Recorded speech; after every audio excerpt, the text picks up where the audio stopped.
Subscribe करें हमारे YouTube channel को और बेल आइकन को प्रेस करें हमारे लेटेस्ट वीडियोस को देखने के लिए।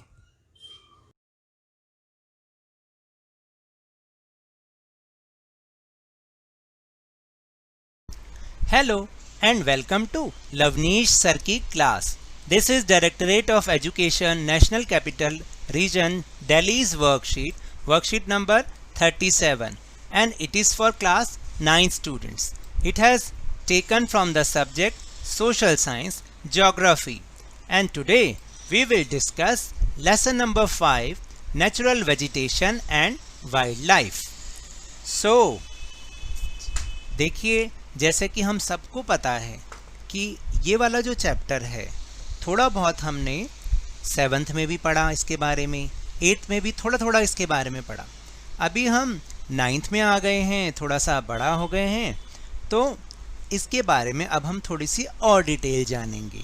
तो ये तो हम सबको पता है कि हमारी जो कंट्री है इंडिया, वो बहुत ज़्यादा ग्रीन कंट्री है, इतना ज़्यादा यहाँ पर ग्रीनरी है, इतना ज़्यादा नेचुरल वेजिटेशन है।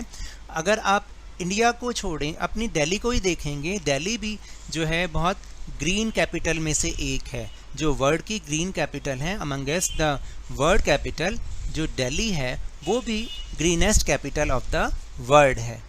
तो है ना हमारे लिए ये अच्छी बात। तो now let's start and understand with me. Our country, India, is one of the 12 mega biodiversity countries in the world. यानी जो हमारी कंट्री इंडिया है ना, वो 12 सबसे बड़ी बायोडाइवर्सिटी कंट्रीज में से एक है। Our country is ranked 10th in the world and 4th in the countries of Asia due to the plants of about 47,000 different species। यानी अपनी 47 different species के कारण जो हमारी कंट्री है वो पूरे वर्ल्ड में 10th रैंक पर है और एशिया की कंट्रीज में 4th रैंक पर। बहुत बढ़िया। There are about 15,000 species of flowering plants in India which is the 6% of the flowering plants in the world. और हमारे यहाँ पर 15,000 फ्लावरिंग प्लांट्स मिलते हैं, यानी फूलों के पौधे इंडिया में पाए जाते हैं, जो कि पूरे वर्ल्ड के फ्लावरिंग प्लांट्स का 6% है। Many non flowering plants such as ferns, algae and fungi are also found in India. और इसके अलावा जो नॉन फ्लावरिंग प्लांट्स होते हैं, फर्न्स जैसे एल्गी या फंगी, वो भी इंडिया में पाए जाते हैं। It has also approximately 90,000 species of animals, 90,000 से 90,000 से भी ज़्यादा एनिमल्स की स्पीशीज़ हैं लगभग, as well as a rich variety of fish in its fresh and sea water. और फ्रेश और सी वाटर की जो है बहुत सारी वैरायटी, फ़िश की वैरायटी भी हमारे यहाँ पर इंडिया में पाई जाती है। देखा, हमारा जो देश भारत है, हमारी कंट्री इंडिया, अपनी नेचुरल वेजिटेशन और वाइल्ड लाइफ के मामले में कितनी प्रॉस्परस है। Now the next topic, natural vegetation means that part of the vegetation that is produced on its own without the help of human aid and does not have a human effect for a long time, also called virgin vegetation। देखिए, ये जो natural vegetation है, ये किसको कहते हैं हम, क्या होती है नेचुरल वेजिटेशन? मीन्स जो अपने आप से हो जाए। और इसमें यही बताया गया कि ऐसी वेजिटेशन, ऐसे प्लांट्स जो कि बिना किसी, विदाउट ह्यूमन एड के हेल्प के, बिना किसी ह्यूमन की सहायता के जो अपने आप से हो गए और उस पर लॉन्ग टाइम तक कोई भी ह्यूमन एक्टिविटीज़ का इफेक्ट नहीं पड़ा, उसको हम कहते हैं नेचुरल वेजिटेशन, या हम इसको वर्जिन वेजिटेशन भी कहते हैं। The vegetation which is basically Indian is called indigenous vegetation. देखिए, बहुत सारी वेजिटेशन ऐसी है जो कि हमारे देश से ही उसकी शुरुआत हुई, हमारी कंट्री से ही उसका ओरिजिन हुआ, तो इसलिए हम उसको इंडिजीनियस वेजिटेशन कहते हैं। And the vegetation which has been brought और has come from outside India is called foreign vegetation. और बहुत सारी वेजिटेशन, प्लांट्स, ट्रीज ऐसे भी हैं जो कि हमारे देश के नहीं हैं, या तो वो बाहर से लाए गए या वो आ गए। इस तरीके से ये जो प्लांट्स हैं वो फॉरेन वेजिटेशन कहलाते हैं। plants of a particular region or period are called flora and species of animals are referred to as fauna. देखिए बहुत बार हम इस वर्ड को सुनते आए हैं, flora and fauna, flora and fauna. What is flora and fauna? तो flora कहते हैं जो कि प्लांट्स की स्पीशीज होती हैं, एक पर्टिकुलर रीजन में प्लांट्स की जितनी स्पीशीज होती हैं उसको हम फ्लोरा कहते हैं, और एनिमल की स्पीशीज को हम fauna कहते हैं. Flora and fauna.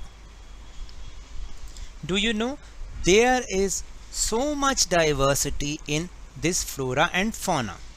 So अब हम कोशिश करते हैं कि what are the reasons to know for the diversity in flora and fauna. यानी ऐसे कौन से रीजंस हैं जो कि इस फ्लोरा एंड फाउना में इतनी डाइवर्सिटी है उसके लिए हैं. ऐसे कौन से रीजंस हैं, यानी ऐसी कौन सी चीज़ें हैं जो इस फ्लोरा एंड फाउना को इफेक्ट करती हैं. The first reason is relief. Relief का मीन्स डिफरेंट लैंड फॉर्म्स. तो इसका जो फर्स्ट पॉइंट है वो है which is land. The nature of the surface has a profound effect on the vegetation. यानी जो सरफेस का नेचर है कि वो किस तरीके का है, वो उस वेजिटेशन पर बहुत ही गहरा असर डालता है. The fertile part is usually cultivated, whereas the rugged and uneven terrain there are forest and grasslands. तो देखिए जिस टाइप की भी जो सरफेस होगा लैंड का उसके हिसाब से ही वहाँ की वेजिटेशन भी होती है. जैसे अगर फर्टाइल लैंड है तो वहाँ पे कल्टीवेशन होती है या नहीं होती, जैसे कि प्लेन एरियाज़ में. और जैसे रग्ड और अनइवन टेरेन है, जैसे माउंटेन और हिली एरिया है, वहाँ पर क्या होंगे, फॉरेस्ट होंगे और ग्रासलैंड्स होंगे. फिर the second points from the relief is soil. Soil भी बहुत ज़्यादा इफेक्ट करता है. In the sandy soils of desert there are thorny bushes and mangrove forest are in the delta region of the rivers. तो देखिए यहाँ पर भी डिफरेंस आ गया. जो डेजर्ट की सैंडी सॉइल होती है वहाँ पर तो कोई वेजिटेशन हो ही नहीं पाता है, क्योंकि उसमें पानी डालो वो जल्दी से एब्जॉर्ब कर लेता है, उसको होल्ड तो कर ही नहीं पाता. तो इसलिए वहाँ पे क्या होता है, थ्रोनी बुशेस होते हैं, यानी कैक्टस, लाइक कैक्टस. और जो डेल्टा रीजन है रिवर्स का वो बहुत ज़्यादा फर्टाइल होता है, इसलिए वहाँ पे मैंग्रोव्स फॉरेस्ट होते हैं. फिर coniferous forest are found in mountain slopes where the soil layer is deep.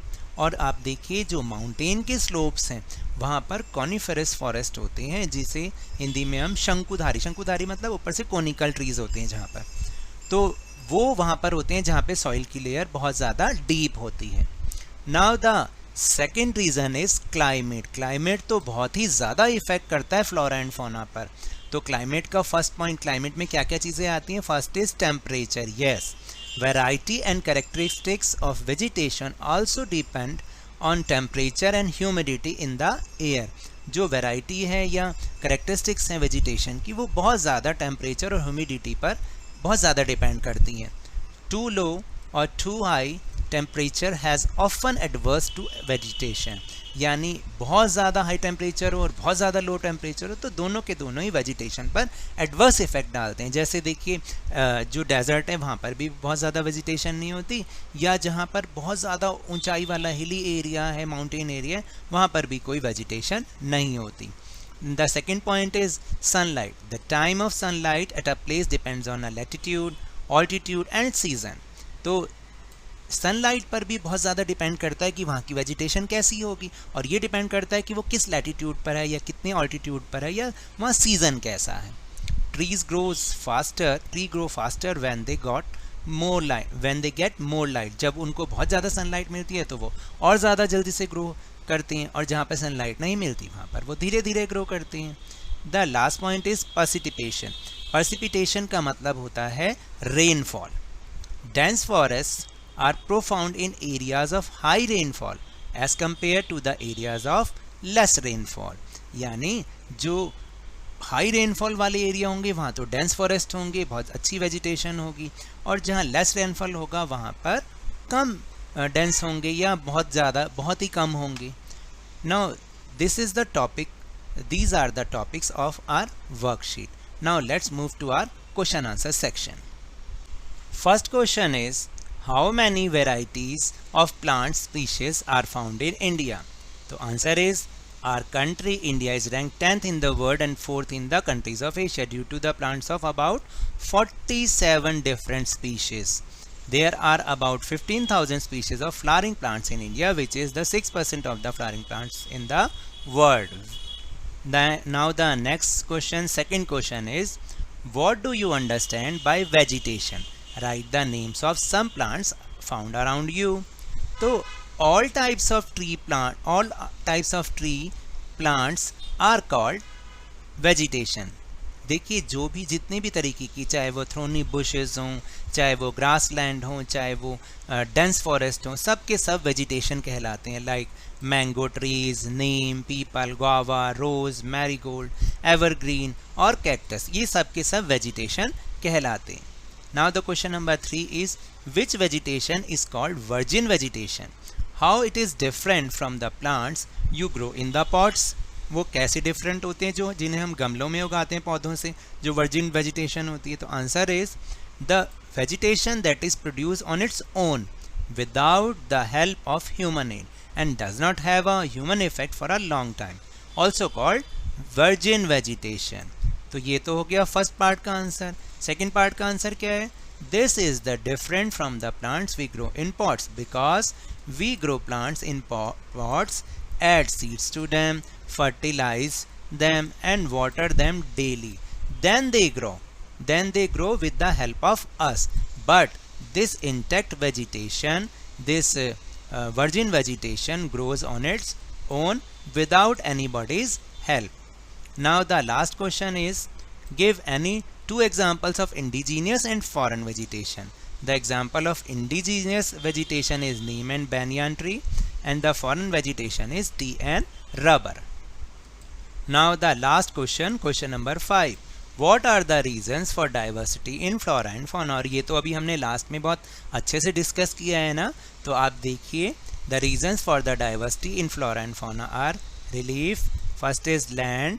The nature of the surface has a profound effect on the vegetation. The fertile part is usually cultivated, whereas on the rugged and uneven terrain there are forest and grassland. Second is soil. In the sandy soils of the desert, there are thorny bushes and mangrove forests are in the delta region of the rivers. Coniferous forests are found in mountain slopes where the soil layer is deep. Second reason is climate. उसका first point है temperature. Variety and characteristics of vegetation also depends on the temperature and humidity in the air. यहाँ पे air लिखना भूल गए हम, और उसके बाद लिखेंगे टू लो और too high temperature has often adverse to vegetation. फिर है second sunlight. The time of sunlight at a place depends on the latitude, altitude and season. Trees grow faster when they get more sunlight. Third is precipitation. Dense forests are found in areas of high rainfall as compared to areas of less rainfall. Now that's all for this worksheet. अगर मेरे इस तरह समझाने से आपको थोड़ा सा भी समझ में आया हो ना, तो इस चैनल को ज़्यादा से ज़्यादा सब्सक्राइब कीजिए, लाइक कीजिए और बहुत ही ज़्यादा शेयर कीजिए, और मेरे साथ इसी तरह वर्कशीट को समझते रहिए, लेकिन ध्यान और मन लगाकर पढ़ते रहिए. Thank you very much.